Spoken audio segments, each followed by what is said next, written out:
अब बात आती है यहां पर structure of blue green algae.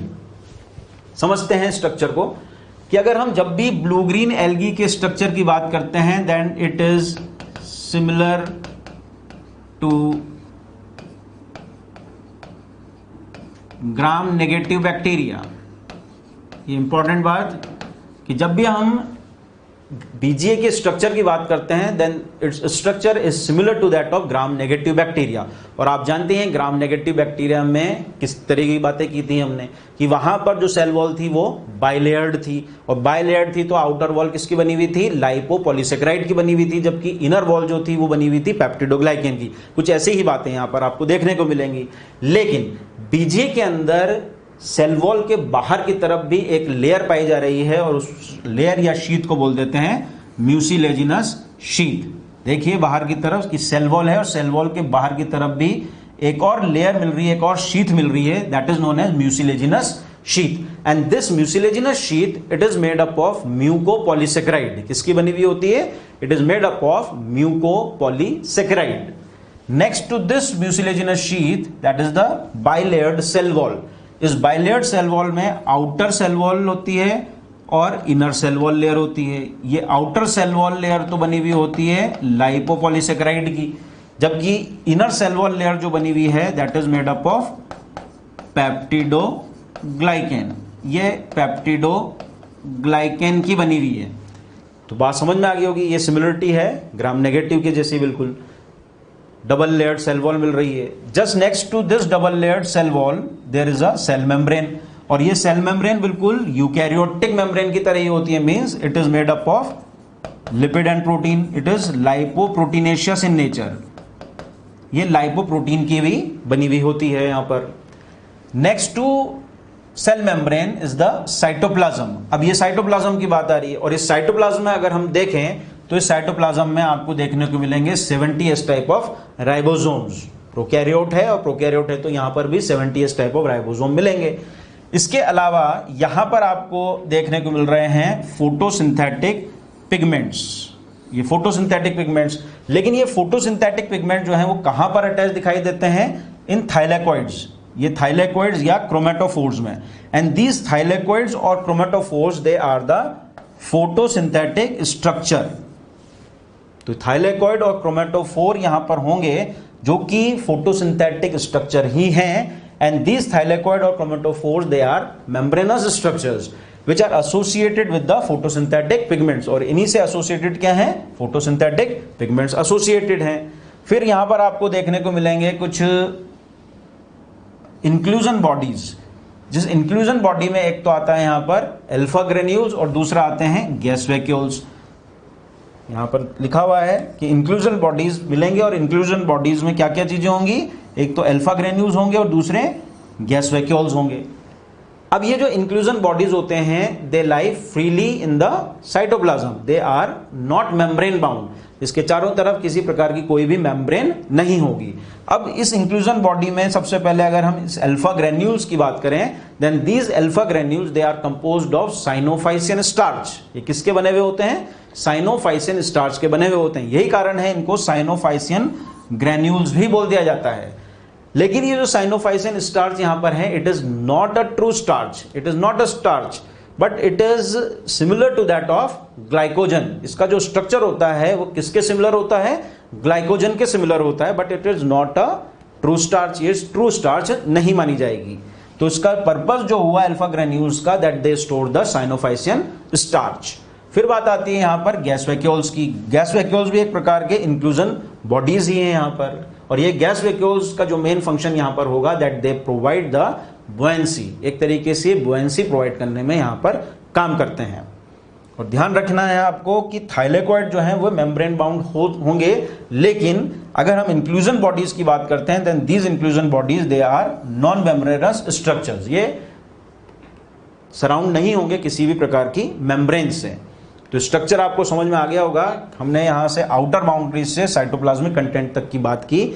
इस साइटोप्लाज्म में हमने बात की एक तो थाइलेकोइड के बारे में, थाइलेकोइड के बाद हमने बात की यहां पर इंक्लूजन बॉडी की। इंक्लूजन बॉडी में बात आई अल्फा ग्रेन्यूल्स और गैस वैक्यूल्स के बारे में। फिर आपको एक स्ट्रक्चर यहां पर सेंटर में फाइब्रिलर स्ट्रक्चर नजर आता होगा, जो कि न्यूक्लियोइड है, यानी एक तरह का इंसिपिएंट न्यूक्लियस ही है। और आप जानते ही हैं न्यूक्लियोइड का जो नेचर होता है that it is composed of double stranded circular naked DNA, जिसके अंदर नॉन हिस्टोन प्रोटीन तो होंगे लेकिन हिस्टोन प्रोटीन्स यहां पर एब्सेंट होंगे।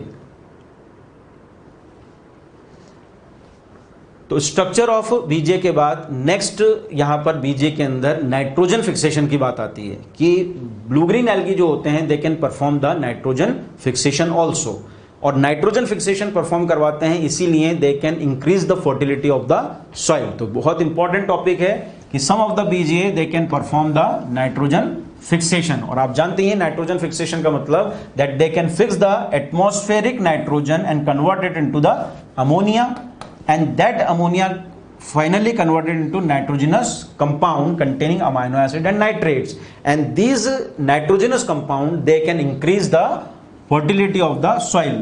ये नाइट्रोजन फिक्सेशन जो होगा जिसमें एटमॉस्फेरिक नाइट्रोजन पहले अमोनिया में और फिर अमोनिया नाइट्रोजनस कंपाउंड में कन्वर्ट होता है, तो वो नाइट्रोजनस कंपाउंड जो बन के आएंगे फाइनली वो किसी भी सॉइल की फर्टिलिटी को इंक्रीज करने का काम कर देते हैं। अब यहां पर अगर देखें तो बीजे जो नाइट्रोजन फिक्सेशन परफॉर्म करवाते हैं वो दो प्रकार से करवा सकते हैं कि वो सिम्बायोटिक फॉर्म में रहते हुए या फिर नॉन सिम्बायोटिक फॉर्म में रहते हुए नाइट्रोजन फिक्सेशन का काम कर देते हैं। तो दोनों को अलग अलग बात करते हैं। That some of the BGA they can symbiotically associated with other organisms to perform the nitrogen fixation, while some of the BGA they are found freely either in water or in soil so as to fix the atmospheric nitrogen and perform the nitrogen fixation। तो पहले हम बात करते हैं यहाँ पर symbiotic form की कि some BGA they show the symbiotic association with many plants and perform the nitrogen fixation, कि कुछ ऐसे बीजे होते हैं जो कि सिम्बायोटिक एसोसिएशन रखते हैं किसी दूसरे प्लांट्स के साथ और वहां पर वो उनकी एसोसिएशन के दौरान नाइट्रोजन को फिक्स करने का काम कर देते हैं। अब कौन कौन से ऐसे सिम्बायोटिक फॉर्म्स हैं बीजीए के जो कि नाइट्रोजन फिक्सेशन का काम करते हैं, जिसमें बहुत ही इंपॉर्टेंट एग्जांपल्स हैं एनाबिना और नॉस्टॉक का। बहुत इंपॉर्टेंट एग्जांपल्स हैं दोनों, Anabaena and Nostoc. Anabaena and Nostoc they are found in the coralloid roots of Cycas. Cycas आप जानते हैं, साइकस इज अ जिम्नोस्पर्म, और जिम्नोस्पर्म के अंदर वैसे तो नॉर्मली जो रूट्स होते हैं वो टैप रूट्स होते हैं, लेकिन वहां पर कुछ स्पेशलाइज्ड रूट्स भी होते हैं जिनको कहा जाता है कोरेलॉइड रूट्स। और इन्हीं कोरेलॉइड रूट्स के अंदर BGA that is Anabaena and Nostoc they are symbiotically associated, और सिम्बायोटिक एसोसिएशन के दौरान ही these BGA they can perform the nitrogen fixation. तो साथ ही साथ एक और एग्जांपल आता है यहां पर कि Anabaena they are symbiotically associated और they are found in the leaves of Azolla. Azolla आप जानते हैं it is a commonly known as water fern, यानी एक तरह का टेरिडोफाइट है, और इस एजोला के अगर लीव्स में भी अगर एसोसिएशन मिल रहा है तो वो एसोसिएशन मिल रहा है किसके साथ, एनाबिना के साथ। वहां पर भी एनाबिना नाइट्रोजन फिक्सेशन का काम करवाता है थ्रू दिस सिम्बायोटिक एसोसिएशन। तो बहुत इंपॉर्टेंट एग्जांपल्स हैं कि पहला एग्जांपल तो ध्यान रखना है आपको कि Anabaena and Nostoc they are found in the coralloid roots of Cycas, और दूसरा याद रखें कि एनाबिना जो है it is also found in the leaves of Azolla so as to perform the nitrogen fixation. अब ये एक नोट लिखा हुआ है, इसको बहुत ध्यान से याद रखें कि if Azolla is grown with the rice then the production of that rice field it increases up to 50%, कि जो प्रोडक्टिविटी होगी उस राइस फील्ड की वो 50% तक इंक्रीज हो सकती है। और रीजन आपको पता ही है कि अगर हमने एजोला को डाल दिया है किसी राइस फील्ड के अंदर तो उसकी प्रोडक्टिविटी क्यों इंक्रीज हो रही है, क्योंकि एजोला के अंदर क्या प्रेजेंट है, सिम्बायोटिकली एसोसिएटेड है एनाबिना, और वही एनाबिना वहां पर नाइट्रोजन फिक्सेशन का काम करता है। और जब वो नाइट्रोजन फिक्सेशन करा रहा है तो उस दौरान वो नाइट्रोजनस कंपाउंड्स को बना देता है, और जब नाइट्रोजनस कंपाउंड बन जाएंगे तो उस राइस फील्ड्स की जो फर्टिलिटी होगी वो इंक्रीज हो जाएगी, और फर्टिलिटी जब इंक्रीज होगी तो प्रोडक्टिविटी अपने आप ही इंक्रीज होती है। तो ध्यान रखें, if the azolla is grown with the rice field then the production it increases up to 50%, and that is because the anabina they are found in the leaves of azolla. Very important. तो ये बात हुई यहां पर हमारी कि ऐसे VGA जो कि सिम्बायोटिक फॉर्म में रहते हुए नाइट्रोजन फिक्सेशन का काम करते हैं। दूसरा केस आता है यहां पर फ्री लिविंग फॉर्म्स का, कि कुछ ऐसे भी बीजीए हैं जो कि फ्री लिविंग फॉर्म में रहते हुए भी नाइट्रोजन फिक्सेशन का काम करते हैं। Mean some of the BGA when they are found free living in water and soil then they can perform the nitrogen fixation. इसमें जो एग्जांपल्स आते हैं उसमें है Anabaena, Nostoc, Aulosira and Oscillatoria. तो एक इंपॉर्टेंट बात हमारे सामने है कि एनाबिना एंड नोस्टॉक जो है वो सिम्बायोटिक फॉर्म में भी रहते हुए और फ्री लिविंग फॉर्म में भी रहते हुए नाइट्रोजन फिक्सेशन का काम करते हैं।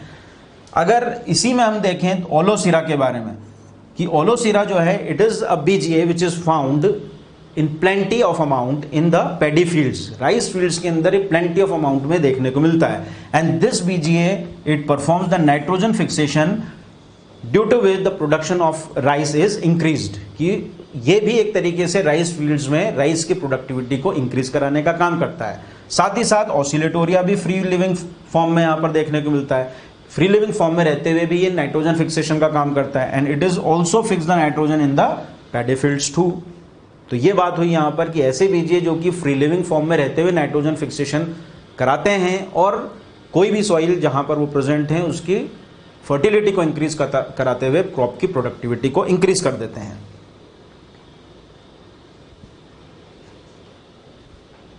अब बीजीए के अंदर एक स्पेशल टाइप ऑफ सेल देखने को मिला जो कि रेस्पॉन्सिबल हो जाता है किसके लिए, नाइट्रोजन फिक्सेशन के लिए। So a special type of cell which is found for the nitrogen fixation in BGA that is known as heterocyst. Important पूछा जा सकता है बीजीए के अंदर ऐसा कौन सा सेल जो कि नाइट्रोजन फिक्सेशन का काम करता है, that is known as the heterocyst. ये नोस्टॉक का फिलामेंट आपको दिखाई दे रहा है, डायग्राम इंपॉर्टेंट है ये भी। इसमें देखिए ये वेजिटेटिव सेल्स हैं कुछ और कुछ स्पेशलाइज्ड सेल्स आपको दिखाई दे रहे हैं, वो कहलाते हैं heterocyst and these heterocyst are responsible for nitrogen fixation. अब ये जो हेटेरोसिस्ट हैं ये हेटेरोसिस्ट थिक वॉल्ड नेचर के होते हैं, बाकी के जो दूसरे सेल्स अटैच हो रहे हैं और फिलामेंट की फॉर्म में आ रहे हैं वो तो वेजिटेटिव सेल कहला रहा है। ये बाकी के जो सेल हैं ये तो वेजिटेटिव सेल कहलाएगा यहाँ पर, जो कि फोटोसिंथेसिस भी परफॉर्म करा रहे हैं, थिन वॉल्ड भी होते हैं, ग्रीन कलर के हैं। लेकिन अगर हम बात करते हैं इस हेटेरोसिस्ट के बारे में, then this heterocyst is a thick walled, ये थिक वॉल्ड नेचर का होता है and it is non green cell. Non green cell means it is non photosynthetic in nature, it is involve in nitrogen fixation, ये nitrogen fixation में ही काम करता है। तो बहुत इंपॉर्टेंट बात आ गई हमारे सामने कि एक स्पेशल टाइप का सेल बीजीए के अंदर देखने को मिलता है जिसको हम बोल देते हैं heterocyst and this heterocyst is responsible for performing the nitrogen fixation. लेकिन क्या सभी बीजीए के अंदर ये हेटेरोसिस्ट देखने को मिलता है? तो ध्यान रखें कि सभी बीजीए में जरूरी नहीं है कि हेटेरोसिस्ट हो, लेकिन नोस्टॉक के अंदर ये हेटेरोसिस्ट पाया जाएगा और ये रेस्पॉन्सिबल होगा नाइट्रोजन फिक्सेशन के लिए। बीजीए में अब मोड ऑफ रिप्रोडक्शन की हम यहाँ बात देख रहे हैं और मोड ऑफ रिप्रोडक्शन यहाँ पर वेजिटेटिव मोड में मिलता है और साथ ही साथ एसेक्सुअल मोड ऑफ रिप्रोडक्शन भी देखने को मिलता है। यदि हम बात करें यहाँ पर वेजिटेटिव मोड ऑफ रिप्रोडक्शन के बारे में तो ये बाइनरी फिशन के द्वारा भी हो सकता है और फ्रेगमेंटेशन के द्वारा भी हो सकता है। बाइनरी फिशन आप जानते हैं एक पेरेंट सेल जो होगा वो डायरेक्टली दो डॉटर सेल्स के अंदर डिवाइड कर जाता है, तो प्रोकैरियोट्स के अंदर ये बाइनरी फिशन को सबसे कॉमन मेथड माना जाता है। लेकिन अगर हम बीजीए के कंटेक्स्ट में देखें तो बीजीए में बाइनरी फिशन के साथ साथ ही फ्रेगमेंटेशन भी देखने को मिलता है। कि अगर हम देखें एक स्पाइरुलिना की बात करें तो स्पाइरुलिना में जो मोड ऑफ वेजिटेटिव रिप्रोडक्शन मिलेगा वो क्या मिलेगा? बाइनरी फिशन मिलेगा, ठीक है। लेकिन कुछ और भी ऐसे बीजीए हैं जहां पर ये बाइनरी फिशन नहीं मिलता, वहां पर वो फ्रेगमेंटेशन शो करते हैं। फिर बात आती है यहां पर फ्रेगमेंटेशन की, कि बाइनरी फिशन तो हो ही रहा है जो कि मोस्ट कॉमन मेथड है, लेकिन कुछ ऐसे बीजीए भी हैं जो कि फिलामेंटस नेचर के होते हैं। अब फिलामेंटस नेचर के जो बीजीए हैं उनमें फ्रेगमेंटेशन देखने को मिलता है and this fragmentation can be performed by hormogonia और they are also known as hormocyst. So the fragmentation is present in the filamentous prokaryotes or in case of filamentous BGA. तो important बात है कि filamentous prokaryotes और filamentous BGA they can reproduce by this process that is fragmentation। और यहाँ पर ये जो fragmentation होगा ये किसकी मदद से होगा?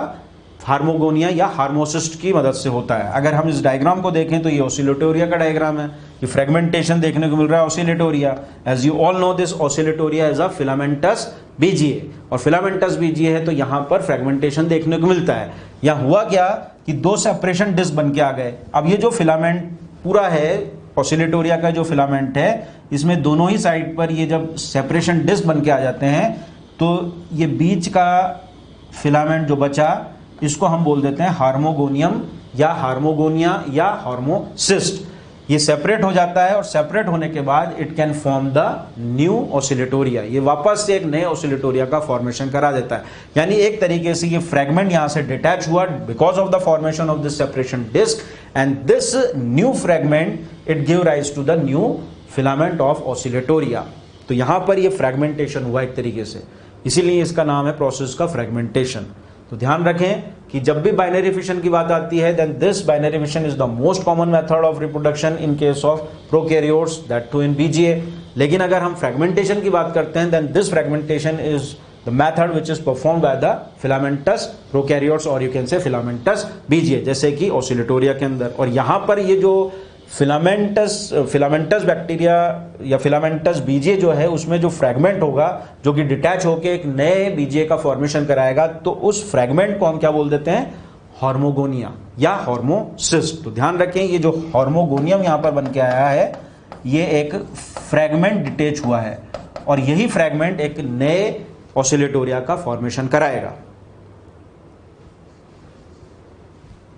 वेजिटेटिव मोड ऑफ रिप्रोडक्शन के बाद यहां पर एसेक्सुअल मोड ऑफ रिप्रोडक्शन भी देखने को मिलता है, लेकिन यहां पर जो एसेक्सुअल मोड ऑफ रिप्रोडक्शन देखने को मिल रहा है it is a method of protection so as to overcome from the unfavourable conditions.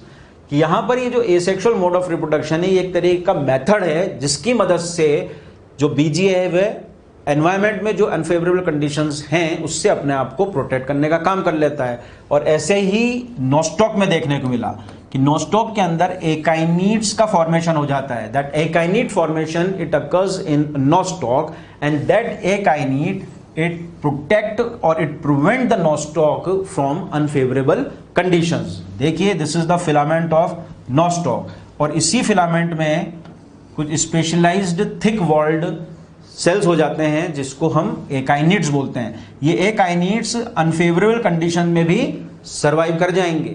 बाकी का फिलामेंट डैमेज हो सकता है लेकिन एकाइनिड्स डैमेज नहीं होंगे। यानी एकाइनिड्स ने एक तरीके से उस अनफेवरेबल कंडीशन में उसको बचाने का काम किया, उसको प्रोटेक्शन प्रोवाइड की। जैसे ही उसको वापस फेवरेबल कंडीशन मिलेंगी these akinetes they can give rise to the new filament of Nostoc.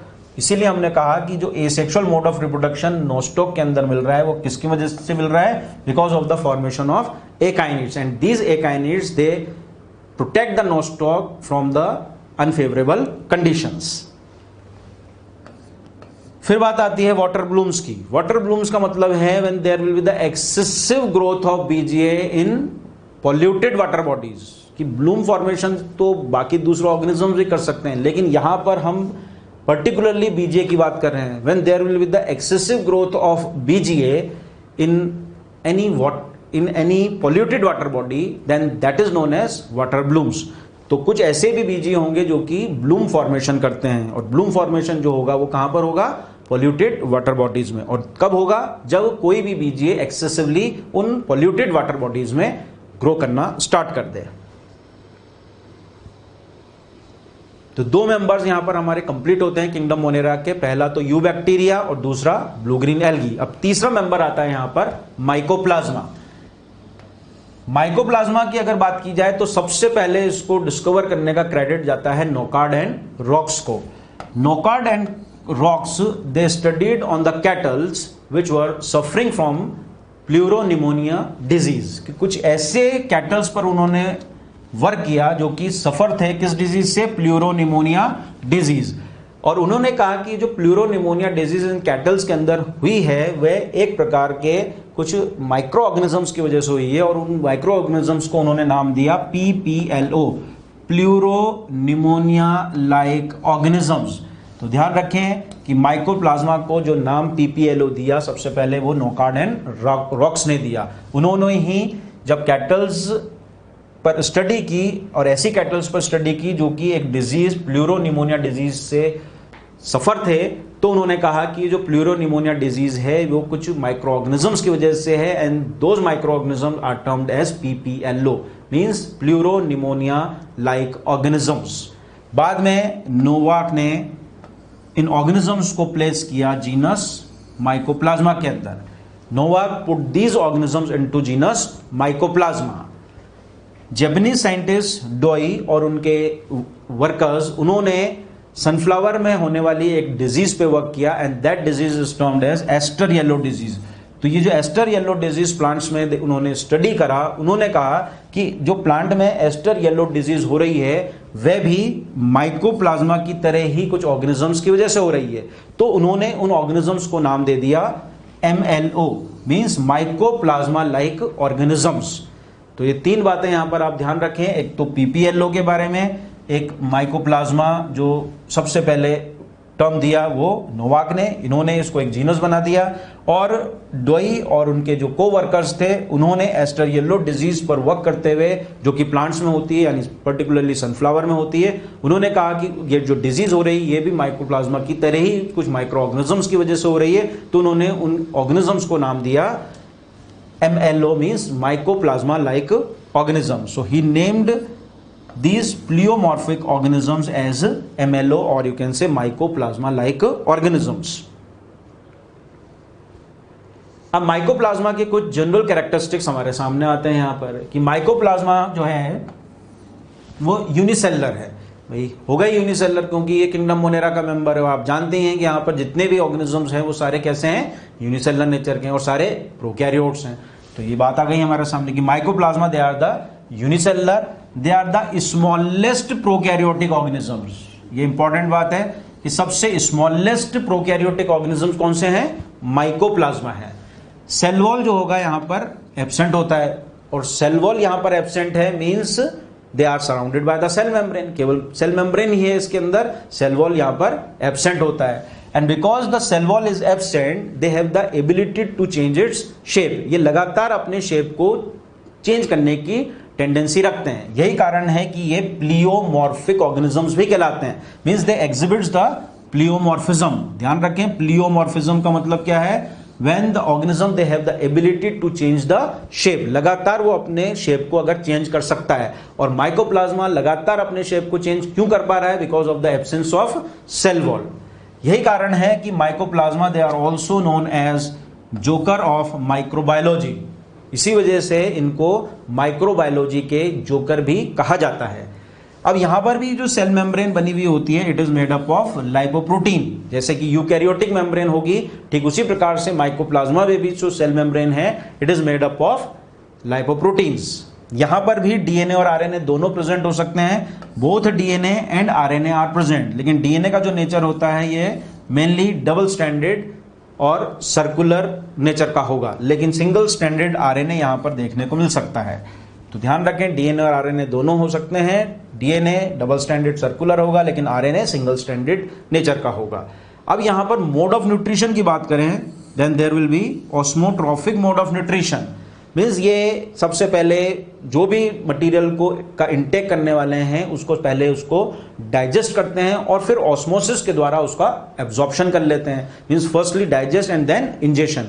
तो है तो ये एक तरीके से mode of nutrition absorptive nature का ही, लेकिन क्योंकि ये अपना जो मोड ऑफ न्यूट्रिशन में यहाँ पर पहले डाइजेस्टेड पार्टिकल्स को अंदर ले रहे हैं, तो वो किस प्रकार से ले रहे हैं, उनको ऑस्मोसिस के द्वारा एब्जॉर्ब कराने, इसलिए इसको हम बोल देते हैं osmotrophic mode of nutrition, means they absorb the nutrients by osmosis. तो ध्यान रखें कि माइकोप्लाज्मा के अंदर जो मोड ऑफ न्यूट्रिशन होता है वह कैसा होता है, ऑस्मोट्रॉफिक नेचर का होता है। कुछ और कैरेक्टर्स आते हैं माइकोप्लाज्मा में, क्योंकि यहां पर सेल वॉल एब्सेंट है तो फिर सेल वॉल पर जो एंटीबायोटिक एक्ट करते हैं उनका कोई भी एक्शन यहां पर माइकोप्लाज्मा में देखने को नहीं मिलेगा। यही रीजन है कि माइकोप्लाज्मा जो होते हैं they are resistant to the antibiotics like penicillin, because penicillin जो होता है it act on cell wall, ये सेल वॉल पर एक्ट करता है और यहां पर सेल वॉल एब्सेंट है, इसलिए इस पेनिसिलिन के प्रति माइकोप्लाज्मा का जो नेचर होगा वो कैसा होगा, रेजिस्टेंट नेचर का होगा। कि अगर कोई किसी ऑर्गेनिज्म को माइकोप्लाज्मल डिजीज है और उसको पेनिसिलिन प्रोवाइड किया जा रहा है तो उस पेनिसिलिन का उस डिजीज पर कोई भी इफेक्ट नहीं पड़ेगा, यानी वो माइकोप्लाज्मल डिजीज जो है वो इरेडिकेट नहीं होगी।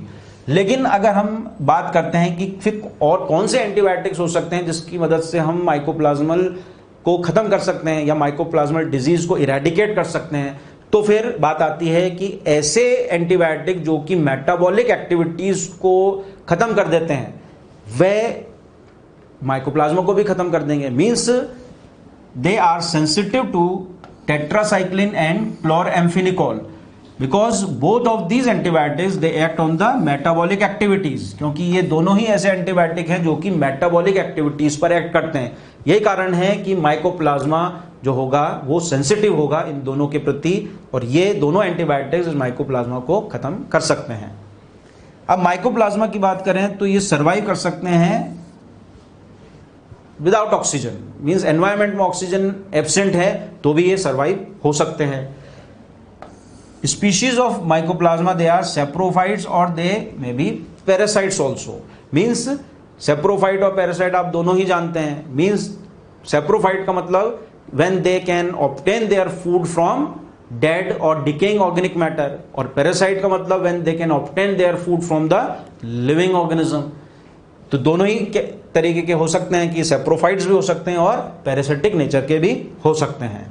अगर हम फिर बात करते हैं यहाँ पर इसके रिप्रोडक्शन के बारे में, तो प्रोकैरियोट्स में हमने देखा ये सबसे most common method of reproduction binary fission देखने को मिलता है। तो यहाँ पर भी आपको बाइनरी फिशन ही सबसे मोस्ट कॉमन मेथड देखने को मिलेगा कि इन case of mycoplasma most common method of reproduction is binary fission. लेकिन साथ ही साथ माइकोप्लाज्मा में कुछ प्राइमरी बॉडीज बन जाती हैं उसके साइटोप्लाज्म में, जिसको बोला जाता है एलिमेंट्री बॉडीज। और ये एलिमेंट्री बॉडीज जब पेरेंट माइकोप्लाज्मा से बाहर की तरफ निकल के आती हैं, then each of the elementary body it give rise to the new mycoplasma, जो कि रेयरली देखने को मिलता है। लेकिन मोस्ट कॉमन मेथड तो यहां पर भी क्या मिलेगा, बाइनरी फिशन ही मिलेगा। तो जनरल कैरेक्टर्स पर हमारी बात हो गई कि माइकोप्लाज्मा में क्या क्या जनरल कैरेक्टर्स थे। अब लास्ट में आ जाती हैं इनकी डिजीज के बारे में कि कुछ प्लांट डिजीजेस हो सकती हैं इसकी वजह से, कुछ होती हैं इसकी एनिमल डिजीजेस। प्लांट डिजीज में देखें तो लिटिल लीफ ऑफ ब्रिंजल एक डिजीज है, बंची टॉप ऑफ पपाया है, विचेस ब्रूम ऑफ ग्राउंडनट और पोटैटो है, तो aster yellow disease in case of sunflower. These are the certain plant diseases which are caused by mycoplasma. तो फिर कुछ animal diseases भी हैं जैसे कि mycoplasma it causes the primary atypical pneumonia. तो फिर एक और डिजीज आती है बोवाइन प्लूरोनिमोनिया। ये दोनों ही ऐसी एनिमल डिजीज हैं जो कि माइकोप्लाज्मा के द्वारा होती हैं। चलिए जी, अब लास्ट नंबर आता है किंगडम मोनेरा का, that is about archaebacteria. Mycoplasma के बाद आर्कीबैक्टीरिया की बात आती है। आर्कीबैक्टीरिया को कहा गया ग्रुप ऑफ एंशियंट बैक्टीरिया, कि आर्कीबैक्टीरिया को सबसे एंशियंट बैक्टीरिया माने गए हैं। They are considered as the oldest living fossils. अब इनको कहा गया ओल्डेस्ट लिविंग फॉसिल्स, और ओल्डेस्ट लिविंग फॉसिल्स बोलने का कारण यह है कि सबसे पहले ओरिजिनेट हुए और आज की स्थिति में भी ये प्रेजेंट है with their primitive characters. That's why they are considered as oldest living fossils. Means they are originate very early, or you can say first time they are originated, but at the present situations also they are present with their primitive characters only, and that's why they are considered as the oldest living fossils. ज़्यादातर archaebacteria जो होते हैं वे anaerobes होते हैं। Mostly they are the anaerobes, means they can survive in absence of oxygen. कुछ examples हैं archaebacteria के, जैसे कि थर्मोकोकस, मिथेनोकोकस, मिथेनोबैक्टीरियम। ये तीनों ही आर्कीबैक्टीरिया ऐसे आर्कीबैक्टीरिया हैं which contain the proteins which are homologous to the eukaryotic histones. Important बात है, ये कुछ ऐसे आर्कीबैक्टीरिया भी हैं which contain the proteins which are homologous to the eukaryotic core histones. Eukaryotic में जो हिस्टोन प्रोटीन्स हैं उन्हीं के होमोलोगस नेचर के कुछ प्रोटीन्स इन आर्कीबैक्टीरिया के अंदर देखने को मिलते हैं। और वो कौन से आर्कीबैक्टीरिया हैं? थर्मोकोकस, मिथेनोकोकस एंड मिथेनोबैक्टीरियम। फिर बात आती है अगर इसके सेल वॉल और सेल मेम्ब्रेन के बारे में, तो देखते हैं। सेल वॉल जो होता है आर्कीबैक्टीरिया का, it is not made up of peptidoglycan like that of eubacteria. जैसे यूबैक्टीरिया के अंदर जो सेल वॉल है वो पेप्टिडोग्लाइकन का बना हुआ होता है, आर्कीबैक्टीरिया में cell wall is not made up of peptidoglycan. यहां पर जो सेल वॉल होता है it is made up of complex polysaccharide and complex polypeptide. किसका बना हुआ होगा? Cell wall it is made up of complex polysaccharides and complex polypeptides. Very important कि किसका बना हुआ होगा? पेप्टिडोग्लाइकन का तो नहीं बना हुआ होगा जैसे कि ट्रू बैक्टीरिया के अंदर होता है। तो किसका बना हुआ होता है? कॉम्प्लेक्स नेचर के पॉलीपेप्टाइड्स और पॉलीसेक्राइड्स का यहां पर ये सेल वॉल बना हुआ होता है। लेकिन अगर हम इसके सेल मेम्ब्रेन की बात करते हैं तो cell membrane of archaebacteria it is also highly complex in nature, and that highly complex nature of cell membrane is because of the branched lipid chains. कि यहां पर जो सेल मेम्ब्रेन होगा वो भी हाईली कॉम्प्लेक्स नेचर का होता है, और वो हाईली कॉम्प्लेक्स नेचर जो सेल मेम्ब्रेन में आता है वो किसकी वजह से आता है? Because of the branched lipid chains. तो ये दोनों ही इंपॉर्टेंट बात कि सेल वॉल में भी यहां पर कॉम्प्लेक्सिटी मिलती है, तो साथ ही साथ सेल मेम्ब्रेन भी यहां पर कॉम्प्लेक्स नेचर का है। सेल वॉल में जो कॉम्प्लेक्सिटी है that is because of the presence of the complex polysaccharides and complex polypeptides. जबकि अगर हम बात करते हैं सेल मेम्ब्रेन की, तो वहां पर जो हाईली कॉम्प्लेक्स नेचर आता है that highly complex nature is because of the branched lipid chains. अब ये जो आर्कीबैक्टीरिया होते हैं ये एक्सट्रीम कंडीशंस यानी हार्श कंडीशंस के अंदर भी एग्जिस्ट करते हैं, सर्वाइव करते हैं। और कारण जो है इसके एक्सट्रीम कंडीशन या हार्श कंडीशंस में सर्वाइव करने का वो है इसका सेल वॉल का नेचर और साथ ही साथ इसकी सेल मेम्ब्रेन का नेचर। ठीक है, तो ये ध्यान रखें, due to the complex cell wall and complex cell membrane the archaebacteria it can survive in the harsh habitats. ये हार्श हैबिटेट्स में सर्वाइव कर सकते हैं because of the complex cell wall and complex cell membrane. लेकिन अगर मान लीजिए ऐसा क्वेश्चन आ जाए और आपसे पूछा जाए कि आर्कीबैक्टीरिया हार्श हैबिटेट में सर्वाइव करते हैं किस वजह से, तो और ऑप्शन में आपको दोनों मिले कि कॉम्प्लेक्स नेचर का सेल वॉल है और कॉम्प्लेक्स नेचर का सेल मेम्ब्रेन है, तो फिर प्रायोरिटी आप किसको देंगे? सेल वॉल को प्रायोरिटी देंगे कि कॉम्प्लेक्स नेचर का सेल वॉल होने के कारण वो हार्श हैबिटेट में सर्वाइव कर सकते हैं। ये भी सही है कि कॉम्प्लेक्स नेचर का जो सेल मेम्ब्रेन है उसकी वजह से भी वो सर्वाइव करते हैं, लेकिन अगर प्रायोरिटी देनी पड़ेगी हमें तो हम सेल वॉल को प्रायोरिटी देंगे यहां पर। अब हम इसके टाइप्स की बात करते हैं तो 3 टाइप यहां पर हमें आर्कीबैक्टीरिया के देखने को मिलते हैं। पहला आता है मिथेनोजेंस, दूसरा आएगा हेलोफाइल्स और तीसरा होता है थर्मोएसिडोफाइल्स। पहली बात आती है यहां पर मिथेनोजेंस। मिथेनोजेंस का मतलब है मीथेन प्रोड्यूसिंग आर्कीबैक्टीरिया। ऐसे आर्कीबैक्टीरिया जो कि मीथेन प्रोड्यूस करवाते हैं वह कहलाते हैं मिथेनोजेंस। अब कुछ कैटेगरीज हमने यहां पर बना दी हैं कि methanogens they are found in marshy areas.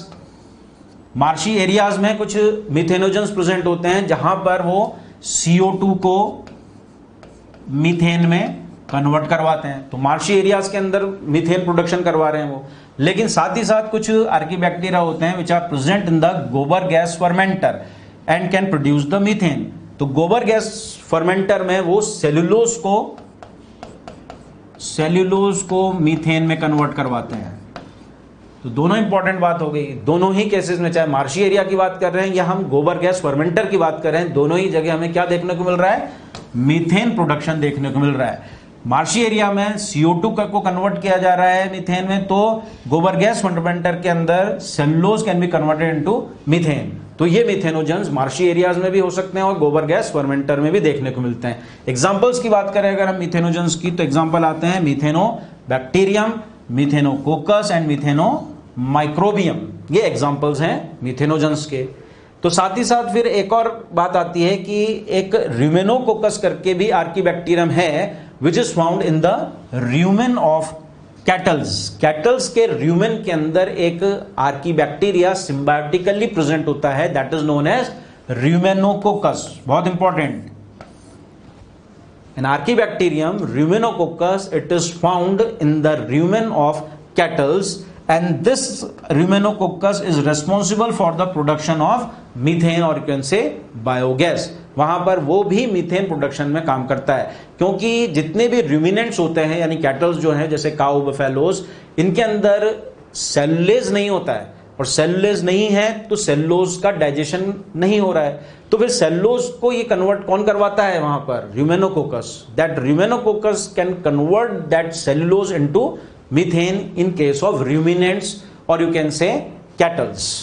तो दोनों बहुत इंपॉर्टेंट एग्जांपल्स आ गए हमारे लिए मीथेनोजेंस के। एक तो हमने बात की कि मार्शी एरिया में हो सकते हैं या फिर हो सकते हैं गोबर गैस फर्मेंटर में, तो साथ ही साथ एक एग्जाम्पल और आया हमारे सामने र्यूमेनोकोकस का, जो कि एक तरह का मिथेनोजन है, और ये भी कहां पर प्रेजेंट है? It is also found in the rumen of cattles where they can produce और responsible for the production of methane.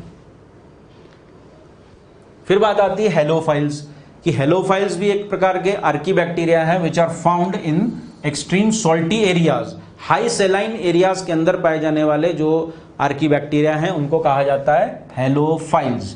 ध्यान रखें, हेलोफाइल्स का मतलब ही है those which are present in the high saline areas, salty nature. Halo का मतलब होता है सॉल्टी नेचर।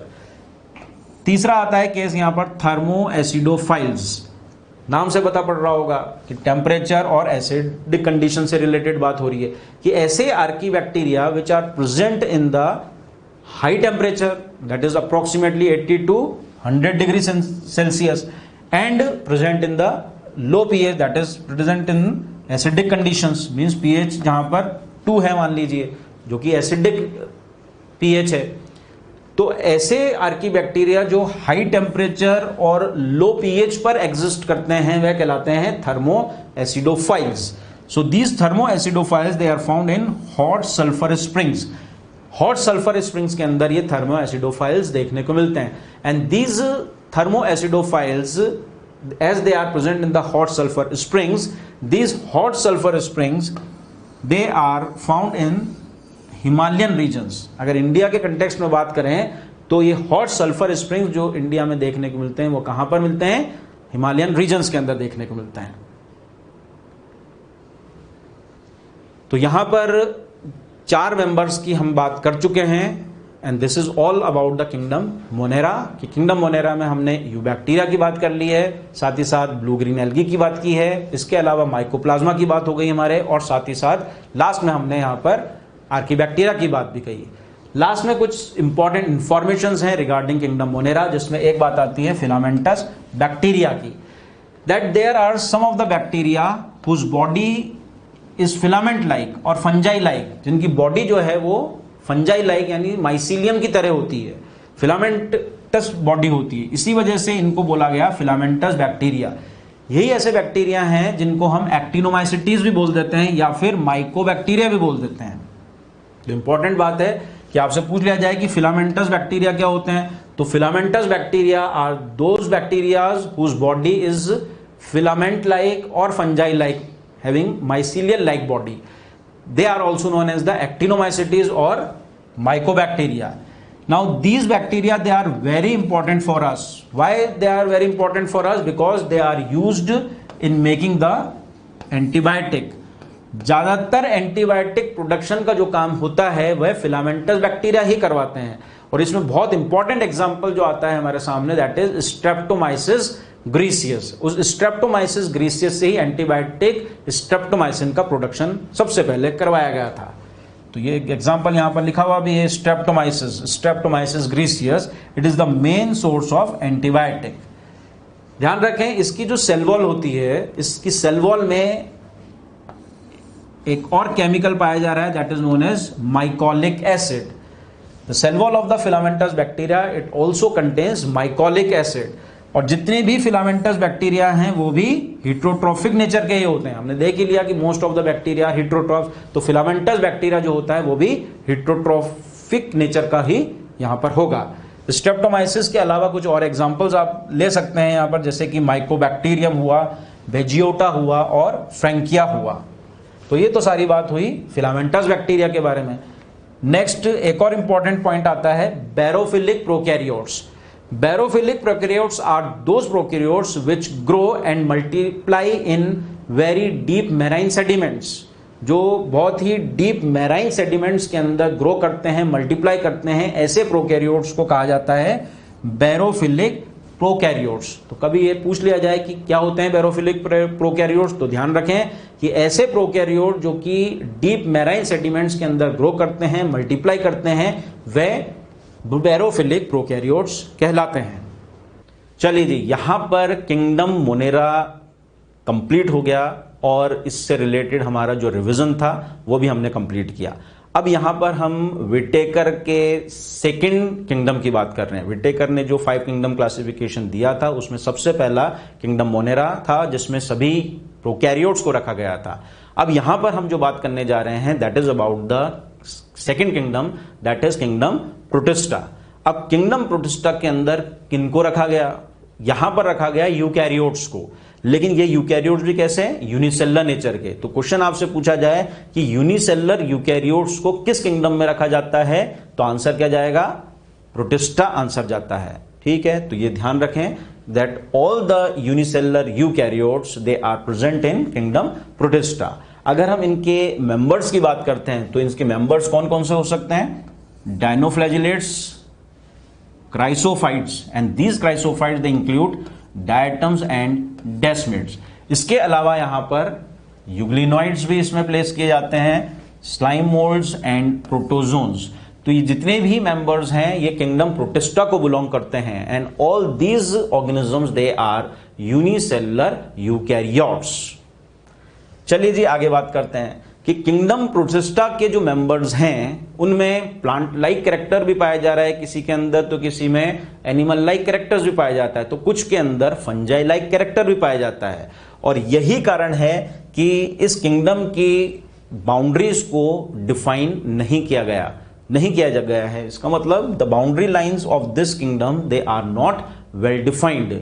पूछा जा सकता है आपसे कि कौन सा ऐसा किंगडम है जिसकी बाउंड्रीज वेल डिफाइंड नहीं मानी गई हैं, तो आंसर क्या है? Kingdom protista. और इसका रीजन जो है वो क्या है?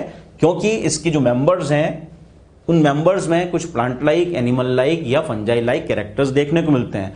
Means this kingdom protista it forms a link between the plant, animal and fungi. तो ये दोनों ही जो लाइंस यहां पर लिखी हुई बहुत इंपॉर्टेंट है। पहली लाइन में आपको दिख रहा है कि kingdom protista it forms a link, ये लिंक बनाता है with the plants, animals and fungi. और रीजन मैंने आपको बता ही दिया कि इनके मेंबर्स में प्लांट लाइक कैरेक्टर्स में मिल रहे हैं, एनिमल लाइक कैरेक्टर्स में मिल रहे हैं और फंजाई लाइक कैरेक्टर्स में मिल रहे हैं। इसी कारण ये इन ऑर्गेनिजम्स के साथ एक लिंक बनाता हुआ यहां पर नजर आता है।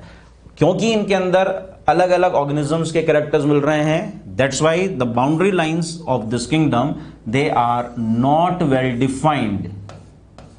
बहुत इंपॉर्टेंट बात मैंने आपको बता ही दिया कि किंगडम प्रोटिस्टा के अंदर जो ऑर्गेनिजम्स को प्लेस किया गया है वो सभी यूनिसेलुलर यूकैरियोट्स हैं।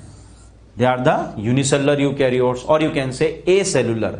कई बार यूनिसेलुलर के लिए हम टर्म एसेलुलर भी यूज कर देते हैं। तो एसेलुलर या unicellular eukaryotes they are present in the kingdom protista. Members of protista they are primarily aquatic. अगर हम इनके हैबिटेट की बात करते हैं तो इनका हैबिटेट जो है वो प्राइमरली एक्वेटिक नेचर का होगा। अगर हम फिर इनके स्ट्रक्चर पे जाते हैं और इनके मेंबर्स को देखते हैं तो सेल वॉल किन मेंबर्स में है और किन में नहीं है। अगर हम देखें तो cell wall it is present in the dinoflagellates and chrysophytes. तो पहली बात तो आ गई कि सेल वॉल किन मेंबर्स में प्रेजेंट होगी? डायनोफ्लैजिलेट्स में प्रेजेंट है और क्राइसोफाइट्स में सेल वॉल प्रेजेंट होती है। लेकिन cell wall it is absent in case of euglenoids, slime moulds and protozoans. तो बात समझ में आ गई होगी आपको किन मेंबर्स के अंदर तो सेल वॉल होगी और किन में नहीं होगी। तो cell wall is present in dinoflagellates and chrysophytes, but the cell wall is absent in euglenoids, slime moulds and protozoans. आगे हम बात करेंगे जब और डिटेल में बात आती है कि ये जो स्लाइम मोल्ड्स होते हैं इनकी दो फेजेस की बात आती है कि वेजिटेटिव फेज होता है, एक रिप्रोडक्टिव फेज होता है। जब भी हम इसके वेजिटेटिव फेज की बात करेंगे तो वेजिटेटिव फेज में सेल वॉल नहीं होगा। Cell wall is absent in the vegetative phase of slime moulds, but in its reproductive phase where the spores are formed, those spores have the true cell walls. तो उसके reproductive phase में cell wall की presence की बात की जा सकती है। तो ध्यान रखने हैं, वैसे तो इन जनरल हम इसके वेजिटेटिव फेज की बात लेते हुए चल रहे हैं, तो यहां पर हमने बोल दिया है कि सेल वॉल इज एब्सेंट। लेकिन अगर आपसे पूछा लिया जाए कि इसके रिप्रोडक्टिव फेज में क्या सेल वॉल पाई जाती है, यस, क्योंकि वहां पर कुछ स्पोर्स बन जाते हैं और वो स्पोर्स जो होते हैं उनके अंदर ट्रू सेल वॉल देखने को मिलती है। चलिए जी, अब आती है बात कि प्रोटिस्टा के जो मेंबर्स हैं उनमें रिप्रोडक्शन जो है वो किस प्रकार का मिलता है। तो यहां पर रिप्रोडक्शन एसेक्सुअल मोड भी देखने को मिलता है, तो सेक्सुअल मोड भी देखने को मिलता है। हमने अभी तक जो किंगडम मोनेरा में देखा था, किंगडम मोनेरा में हमने बोला था कि वहां पर ट्रू सेक्सुअल रिप्रोडक्शन एब्सेंट होता है। वहां पर जो रिप्रोडक्शन था वो था एसेक्सुअल मोड ऑफ रिप्रोडक्शन, और साथ ही साथ वहां पर जेनेटिक रिकॉम्बिनेशन देखने को मिला था, और किसी भी प्रकार का कोई गैमीट फॉर्मेशन नहीं था, उनका फ्यूजन नहीं था, कोई भी जाइगोट फॉर्मेशन नहीं हो रहा था। इसलिए वहां पर हमने बोला था कि वहां पर किसी प्रकार का कोई सेक्सुअल रिप्रोडक्शन नहीं देखने को मिलता है। लेकिन अब बात आ रही है कि यहां प्रोटिस्टा के मेंबर्स में एसेक्सुअल मोड ऑफ रिप्रोडक्शन तो है, लेकिन साथ ही साथ यहां पर बात आ गई है अब सेक्सुअल मोड ऑफ रिप्रोडक्शन की। इसका मतलब प्रोटिस्टा के मेंबर्स में सबसे पहले सेक्सुअल मोड ऑफ रिप्रोडक्शन को देखा गया, क्योंकि यहां पर गैमीट्स भी बनते हैं, उनका फ्यूजन भी होता है और जाइगोट फॉर्मेशन भी देखने को मिलती है। चलिए एक एक करके इन दोनों पर बात करते हैं। सबसे पहले अगर हम देखें एसेक्सुअल मोड ऑफ रिप्रोडक्शन, तो एसेक्सुअल मोड ऑफ रिप्रोडक्शन यहां पर देखने को मिलेगा बाइनरी फिशन के द्वारा, या फिर देखने को मिल सकता है स्पोर फॉर्मेशन के द्वारा। दोनों पे हम डिटेल में अभी थोड़ी सी बात करते हैं। तो दूसरा हमने जो यहां पर देखेंगे इस टॉपिक के अंदर कि सेक्सुअल मोड ऑफ रिप्रोडक्शन जो प्रोटिस्टा के अंदर देखने को मिलता है, that is by means of isogamy and oogamy. इन तीनों के द्वारा यहां पर सेक्सुअल रिप्रोडक्शन चलता है। एक एक करके बात करते हैं दोनों पर। सबसे पहले अगर हम देखते हैं एसेक्सुअल मोड ऑफ रिप्रोडक्शन, तो उसमें मेथड आता है बाइनरी फिशन। आप जानते ही हैं बाइनरी फिशन का मतलब when the parent organism it directly divide into two daughter organisms और टू डॉटर सेल्स, तो आप उसको बाइनरी फिशन बोल देते हैं। हम शुरुआत से बैक्टीरियल सेल से की बात कर रहे हैं कि वहां पर भी मोस्ट कॉमन मेथड था, लेकिन यहां पर ये मोस्ट कॉमन मेथड नहीं माना जा रहा है। तो किन ऑर्गेनिजम्स या किन मेंबर्स के अंदर यहां पर प्रोटिस्टा के अंदर ये बाइनरी फिशन देखने को मिलता है, तो वो देख लेते हैं कि binary fission it is found in dinoflagellates, chrysophytes and euglenoids. Protista के इन तीनों मेंबर्स के अंदर आपको बाइनरी फिशन देखने को मिलता है। तो ध्यान रखें कि आपसे पूछा जाए प्रोटिस्टा के किन मेंबर्स में बाइनरी फिशन ऑब्जर्वेबल है, तो वो कहां कहां होगा? डाइनोफ्लैजिलेट्स में होगा, क्राइसोफाइट्स में होगा और यूग्लिनोइड्स में होगा। Second method of sexual reproduction is spore formation, and this spore formation is found in slime molds. तो स्पोर फॉर्मेशन कहां पर देखने को मिल रहा है? स्लाइम मोल्ड में। जबकि बाइनरी फिशन कहां पर देखने को मिल रहा था? डाइनोफ्लैजिलेट्स, क्राइसोफाइट्स और यूग्लिनोइड्स के अंदर। यदि हम स्लाइम मोल्ड्स में स्पोर फॉर्मेशन की बात करें, तो ये डायग्राम से आप एक थोड़ा सा इसको समझें कि अगर ये बॉडी है स्लाइम मोल्ड की, तो इस स्लाइम मोल्ड की बॉडी में एक फ्रूटिंग बॉडी बन जाती है, and that fruiting body is known as sporangium. अब ये जो स्पोरेंजियम यहां पर बन के आता है, इसी के टिप पर स्पोर्स का फॉर्मेशन होता है। The spores are formed at the tip of the sporangium.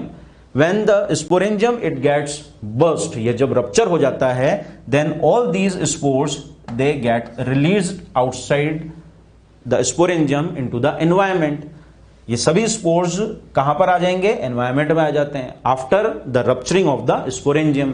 अब एक बात इंपॉर्टेंट यहां पर कि जो स्पोर बाहर निकल के आए, इन स्पोर्स के अंदर ट्रू वॉल देखने को मिलती है। मैंने आपको बताया था अभी कि अगर हम स्लाइम मोल्ड के रिप्रोडक्टिव फेज की बात करते हैं, तो उसके अंदर स्पोर्स बनते हैं, and those spores they are having the true cell wall. इसीलिए मैंने आपको बोला कि स्लाइम मोल्ड के वेजिटेटिव फेज में तो किसी प्रकार की कोई सेल वॉल नहीं होगी, लेकिन अगर उसके रिप्रोडक्टिव फेज की अपन बात करते हैं, तो क्योंकि यहां पर स्पोर्स बनते हैं और इन स्पोर्स के अंदर ट्रू वॉल पाई जा रही है, इसलिए उसके रिप्रोडक्टिव फेज में हम सेल वॉल की प्रेजेंस की बात कर सकते हैं। Once these spores they come outside from the sporangium into the environment, they germinate or they develop into the new slime mold. ये एक नए slime mold में develop हो जाते हैं। तो तो आपको बात समझ में आ गई होगी कि स्लाइम मोल्ड्स के अंदर स्पोर फॉर्मेशन के द्वारा एक नया स्लाइम मोल्ड बन के आता है, और ये एक तरीके का एसेक्सुअल मोड ऑफ रिप्रोडक्शन माना जाएगा। चलिए जी, अब बात आती है यहां पर सेक्सुअल मोड ऑफ रिप्रोडक्शन की। अगर हम सेक्सुअल मोड ऑफ रिप्रोडक्शन की बात करें तो मैंने आपको बताया कि प्रोकैरियोट्स के अंदर यानी किंगडम मोनेरा के किसी मेंबर के अंदर सेक्सुअल रिप्रोडक्शन रिपोर्टेड नहीं है, वहां पर सेक्सुअल रिप्रोडक्शन जो होता है वो एब्सेंट होता है। तो सबसे पहले सेक्सुअल मोड ऑफ रिप्रोडक्शन है, it is first of all reported और observed in the members of Protista. Sexual reproduction it was first of all seen और observed in the Protista. In sexual reproduction, as you all know, two haploid gametes are formed. क्या होता है sexual reproduction के अंदर? सबसे पहले haploid gametes का formation होता है, and when these haploid gametes are formed they get fused with each other to form the diploid zygote. तो यहां पर भी ऐसा ही होगा कि in sexual reproduction the two haploid gametes are formed which later on fuses to form the diploid zygote, and this process is known as syngamy. उसको हम क्या बोल देते हैं? इस प्रोसेस को बोल देते हैं सिनगैमी। देखने को मिल रहा है आपको, ये दो गैमीट्स हैं and both of these gametes they are haploid in nature. When both of these haploid gametes they get fused they give rise to the zygote which is diploid in nature. तो ये जो process हुआ यहां पर इन दोनों ही gametes के fusion का, जिसकी वजह से डिप्लॉइड जाइगोट बन के आए, इस प्रोसेस को हमने क्या कहा? इस प्रोसेस को बोल दिया सिनगैमी यानी फर्टिलाइजेशन। ठीक, अब ये जो जाइगोट डिप्लॉइड बन के आया, और अगर एडल्ट ऑर्गेनिज्म या एडल्ट प्रोटिस्टा जो है वो हैप्लॉइड नेचर का ही है, तो फिर उस जाइगोट के अंदर क्या हो जाता है? मियोसिस होके वो स्पोर बनाएगा, और स्पोर फिर जर्मिनेट होते हैं और हैप्लॉइड ऑर्गेनिज्म या हैप्लॉइड प्रोटिस्टा का फॉर्मेशन करा देते हैं। तो इसको हम आगे लाइफ साइकिल में समझेंगे, लेकिन हमें अभी यहां पर जो समझना है वो है अबाउट सिनगैमी, कि अगर गैमीट फ्यूज हुए हैं यहां पर और फ्यूज होके ये जाइगोट बन रहा है, तो इस प्रोसेस को हम सिनगैमी बोलते हैं। तो अब बात आती है यहां पर टाइप्स ऑफ सिनगैमी के बारे में, कि प्रोटिस्टा के अंदर जो टाइप्स मिल रहे हैं सिनगैमी के वो कौन कौन से मिल रहे हैं। तो 3 टाइप की बात करेंगे हम यहां पर। एक बात आती है आइसोगैमी की, दूसरा आता है एनाइसोगैमी, और तीसरा आता है ऊगैमी। तीनों को एक एक करके यहां पर डिटेल में देखते हैं। सबसे पहले अगर हम आइसोगैमी की बात करते हैं, तो आइसोगैमी का मतलब है when the fusing gametes they are morphologically similar. तो हम उसको क्या बोल देंगे? उसको हम आइसोगैमी बोल देंगे। समझ में आया कि आइसोगैमी कब कहा जाएगा? When the fusing gametes they are morphologically similar, तो हम उसको आइसोगैमी बोल देते हैं। लेकिन इसी आइसोगैमी को हम 2 तरीके से डिवाइड कर सकते हैं, और ये जो डिवाइड किया हमने, ये इसके फिजियोलॉजिकल नेचर के बेसिस पे इसको डिवाइड किया। कि अगर हम बोलते हैं कि when the fusing gametes they are morphologically similar but and physiologically they are also similar, तो फिर हम उसको सिंपली आइसोगैमी बोलेंगे। बात समझ में आई आपको कि हमने इस आइसोगैमी को 2 भाग में यहां पर डिवाइड किया है। एक तो आपको दिख रहा है आइसोगैमी, एक में दिख रहा है फिजियोलॉजिकल एनाइसोगैमी। तो अगर हम फर्स्ट केस को लेके चल रहे हैं यहां पर आइसोगैमी के, तो इस फर्स्ट केस में तो दोनों ही जो फ्यूजिंग गैमीट्स होंगे they are morphologically similar as well as physiologically similar. यहां पर हम फिजियोलॉजिकल वर्ड जो यूज कर रहे हैं, फिजियोलॉजिकली का यहां पर मतलब होगा फंक्शनली और यू कैन से जेनेटिकली, कि अगर 2 फ्यूजिंग गैमीट्स फंक्शनली और जेनेटिकली भी सेम हैं और मॉर्फोलॉजिकली तो वो सेम होंगे ही। और मॉर्फोलॉजिकल का मतलब यहां पर होता है related to size, shape and structure, size, shape और उसका जो स्ट्रक्चर होगा उसके बेसिस पर हम उसको सिमिलर मान रहे हैं, तो हम उसको क्या बोल देते हैं? उसको सिंपली आइसोगैमी बोल देते हैं। देखिए डायग्राम में ये 2 फ्यूजिंग गैमीट्स यहां पर हैं, यहां पर इन दोनों ही गैमीट्स के साइज, शेप और स्ट्रक्चर जो है वो आपको सेम नजर आ रहे हैं। दोनों में हमने यहां पर प्लस लगा रखा है, ये इसके फिजियोलॉजिकल नेचर को शो करता है, यानी ये फंक्शनली या जेनेटिकली भी कैसे हैं? सेम है। When both of these fusing gametes they fuse together to form the zygote, then this is known as isogamy. लेकिन दूसरा केस आता है इस आइसोगैमी का, that is physiological anisogamy.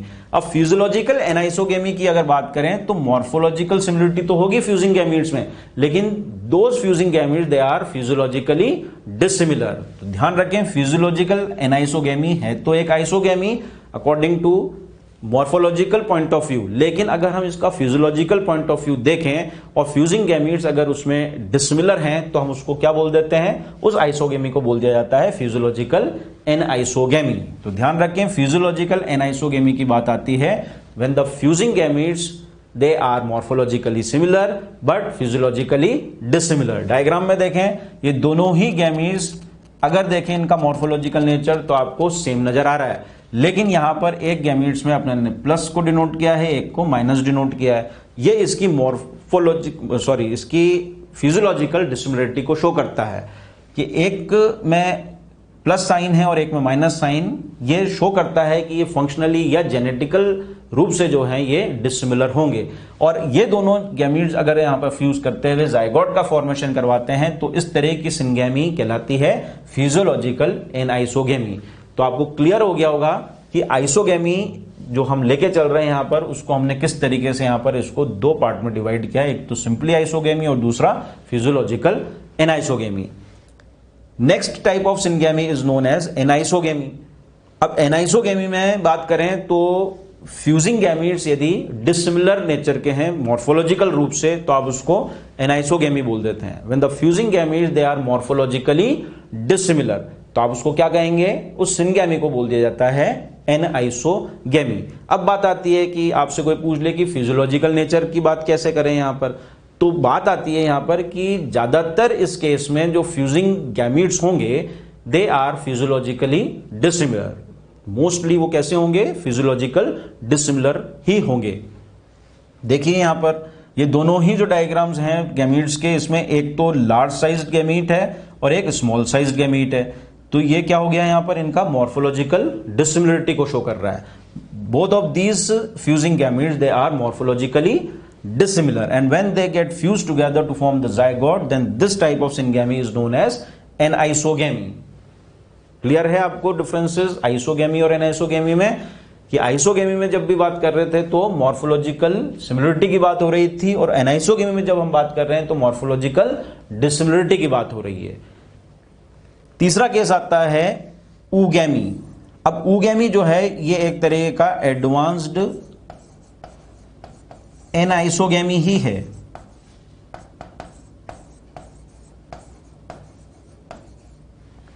ऊगेमी is advanced anisogamy और एडवांस्ड एनाइसोगेमी है, इसका मतलब यहां पर जो फ्यूजिंग गैमीट्स होंगे they are morphologically dissimilar.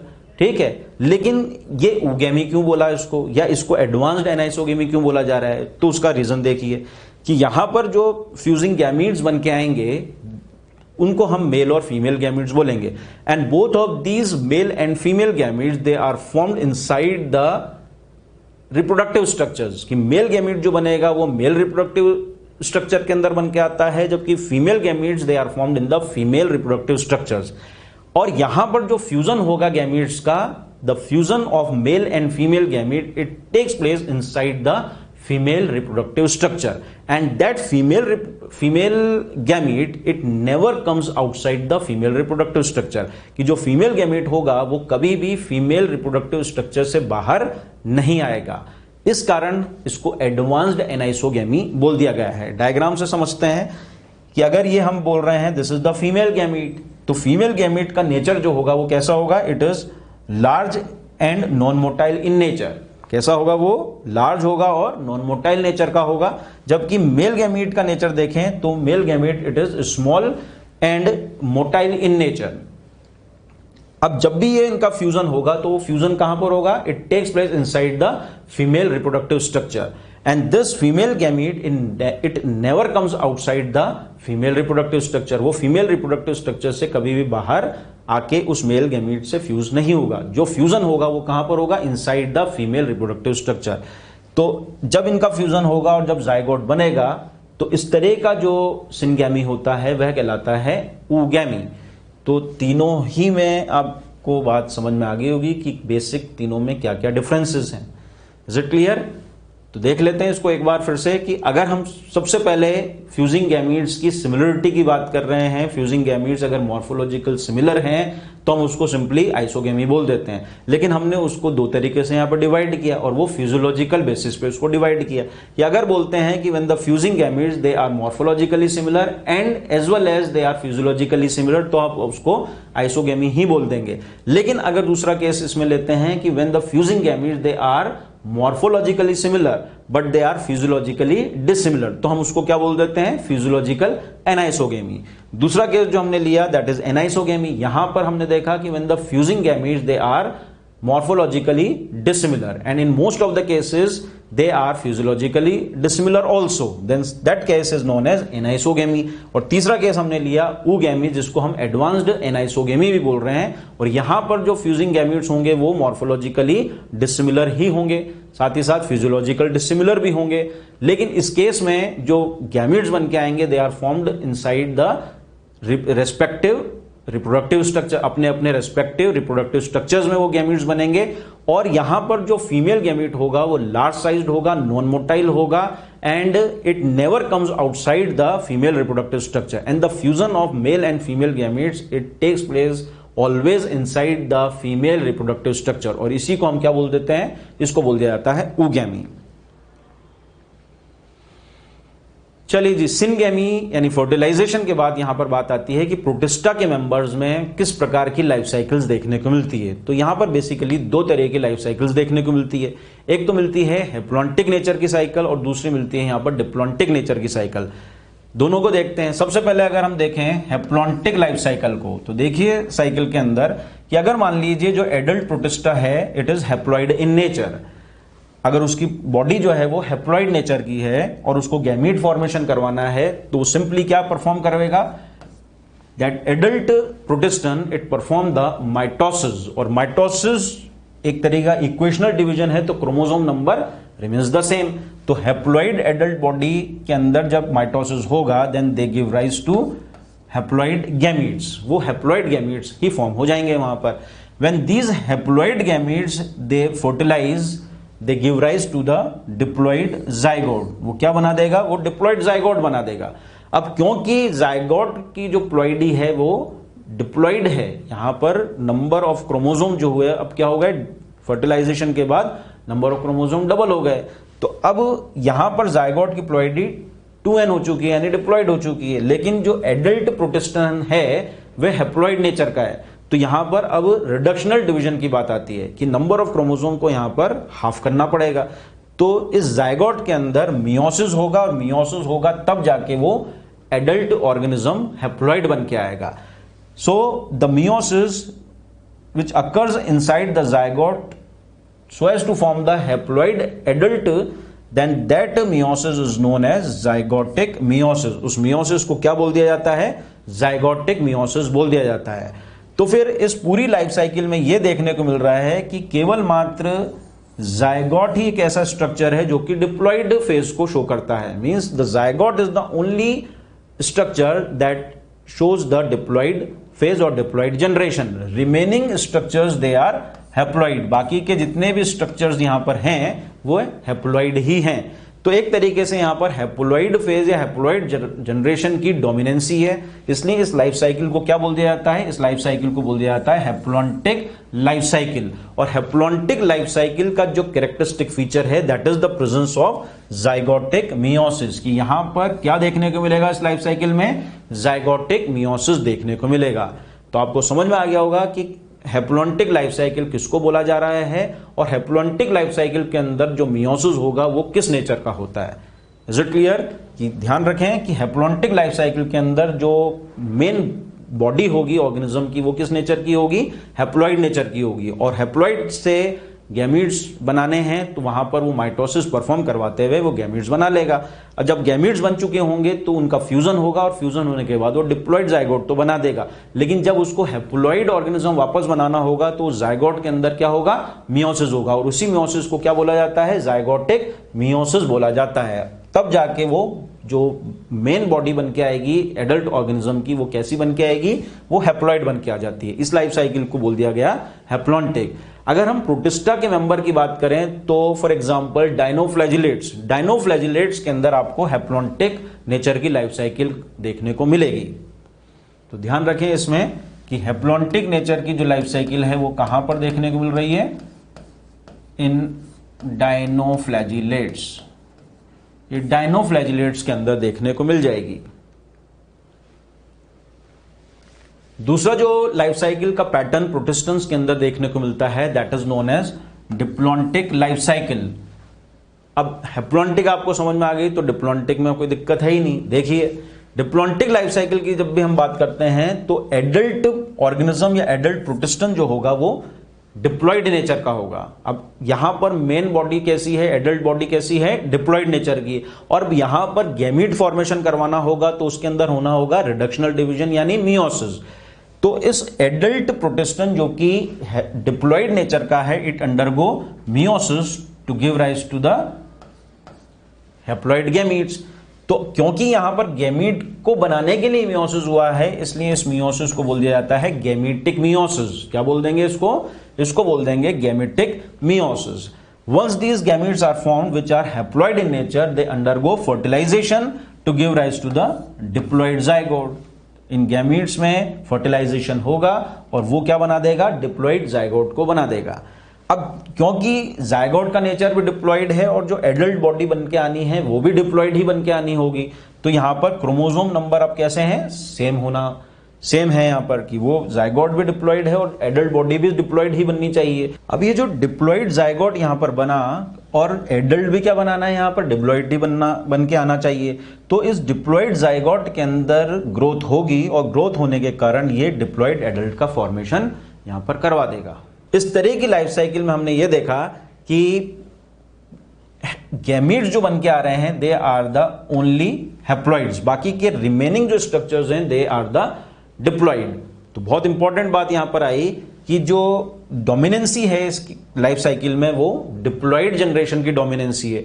That's why this life cycle is known as diplontic life cycle, क्योंकि यहां पर मियोसिस जो हुआ है वो गैमीट को फॉर्म करने के लिए हुआ है, इसलिए हमने इसको बोल दिया गैमेटिक मियोसिस। तो डिप्लॉन्टिक लाइफ साइकिल का कैरेक्टरिस्टिक फीचर माना गया gametic meiosis. Is it clear? बात समझ में आ गई होगी आपको कि डिप्लॉन्टिक लाइफ साइकिल किसको बोला जा रहा है। अगर हम प्रोटिस्टेंट्स के मेंबर्स की बात करते हैं तो डिप्लॉन्टिक लाइफ साइकिल देखने को मिल जाती है इन केस ऑफ डायएटम्स, ये डायएटम्स में देखने को मिल जाती है। तो एक बार मैं आपको फिर समझा देता हूं कि जब भी कोई एडल्ट ऑर्गेनिज्म या एडल्ट प्रोटिस्टेंट की बॉडी डिप्लॉयड नेचर की है then it will undergo meiosis to give rise to the haploid gametes, and when these haploid gametes are formed, those haploid gametes they undergo fertilization so as to give rise to the diploid zygote, and this diploid zygote undergo mitotic division to give rise to the diploid adult। तो यहां पर जो meiosis हुआ that meiosis is known as the gametic meiosis, और इस पूरी life cycle के अंदर gametes are the only structures which are haploid and the remaining structures are the diploid in nature। तो यहां पर अपनी ये बात कंप्लीट होती है regarding the patterns of the life cycle in case of protistans. तो दो तरह की लाइफ साइकिल के पैटर्न प्रोटिस्टेंट्स में मिलेंगे, एक तो हैप्लॉन्टिक और दूसरा डिप्लॉन्टिक नेचर की लाइफ साइकिल्स के पैटर्न।